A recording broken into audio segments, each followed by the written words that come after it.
ദിപ്പ ശരിയാക്കി തരാന്ന് പറഞ്ഞ മുറ്റത്തേക്ക് ഇറങ്ങി കുഴിവെട്ടുകയാണ് ഗൈസ്. കുഴിവെട്ടി മണ്ണെടുക്കണത് എന്തിനാന്ന് വെച്ചിട്ടുണ്ടെങ്കിൽ ഓണത്തപ്പൻ ഉണ്ടാക്കാൻ വേണ്ടിയിട്ടാണ്. ഇടത് കയ്യിൽ 50 പൈസ കിറ്റ് വെച്ചൊന്ന് കെട്ടി വെച്ചിട്ടുണ്ട്. നമ്മൾ ടാറ്റു അടിച്ചിരുന്ന് ഇൻഫെക്ഷൻ ആവാണ്ടിരിക്കാൻ വേണ്ടിയിട്ടാണ് ഇതുപോലെ കെട്ടി വെച്ചിട്ടുണ്ട്. അത് ഹീലായിട്ടില്ല ഗൈസ്. ഇത് ഹീലാവുമ്പോഴേക്കുമ്പോൾ വെള്ളം നനക്കാൻ പാടില്ലെന്നാണ് പറഞ്ഞേക്കണം. അങ്ങനെ കുഴിവെട്ടി നമുക്ക് പശയുള്ള മണ്ണ് കിട്ടിയപ്പോൾ എനിക്ക് ഭയങ്കര സന്തോഷമായിട്ടോ.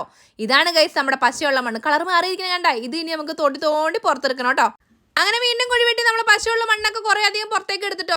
നിങ്ങൾ ആരെങ്കിലും ഇതുപോലെ മണ്ണ് വെച്ചിട്ട് ഓണത്തപ്പൻ ഉണ്ടാക്കിയിട്ടുണ്ടെങ്കിൽ ഒന്ന് കമന്റ് ചെയ്യണേ. എൻ്റെ ചാച്ചനാണ് ഞങ്ങൾ ചെറുതായിരിക്കുന്ന സമയത്ത് ഇതുപോലെ ഓണത്തപ്പൻ ഉണ്ടാക്കാനായിട്ട് പഠിപ്പിച്ച് തന്നേക്കണം കേട്ടോ. അപ്പോൾ നമ്മളിത് കല്ലക്കാലത്ത് മാറ്റിയെടുത്തിട്ട് എന്നിട്ട് നമ്മളിത് വെള്ളം ഒഴിച്ചിട്ട് അതിങ്ങനെ പരത്തണ്ട കേട്ടോ. കുറേ നേരം ഞാൻ ആക്കിയിട്ട് ശരിയായില്ല. ഞാൻ പണ്ടെങ്ങാണ്ട് ചെറുപ്പത്തിൽ ഉണ്ടാക്കിയിട്ടുള്ളതായിരുന്നു. പിന്നെ നമ്മൾ ഇരുന്ന് അങ്ങോട്ട് തച്ചിനിരുന്ന് അങ്ങോട്ട് ഉണ്ടാക്കി കേട്ടോ. ദേ ഇതുപോലെ അങ്ങോട്ട് കുഴക്കണം. എടുത്ത് കളഞ്ഞിട്ട് വേണം ഇതുപോലെ മണ്ണെടുത്തിട്ട് മാത്രം വേണം നമ്മൾ നമ്മുടെ ഓണത്തപ്പൻ ഉണ്ടാക്കാൻ വേണ്ടി. ഇതിന് കൂടുതൽ ചിലപ്പോൾ നമ്മുടെ അരക്കല്ല് മുരളിയൊക്കെ ഉണ്ടാക്കാറുണ്ട് കേട്ടോ. ഇപ്പം ഞാൻ ഈ ഓണത്തപ്പനെ മാത്രം ഉണ്ടാക്കിയിട്ടുള്ളൂ. ഉണ്ടാക്കണം എന്ന് വിചാരിച്ച കൈസ് എണ്ണി നോക്കിയപ്പോൾ ലാസ്റ്റ് ഉള്ളൂ. അങ്ങനെ ഞാനിത് പെയിന്റ് അടിച്ചിട്ടുള്ളത് പിന്നെ കാണിച്ചു തരാം. ഉണക്കാൻ വെച്ചിട്ടുണ്ട്. ദേ ഇരിക്കുന്നത്. ടാറ്റാ.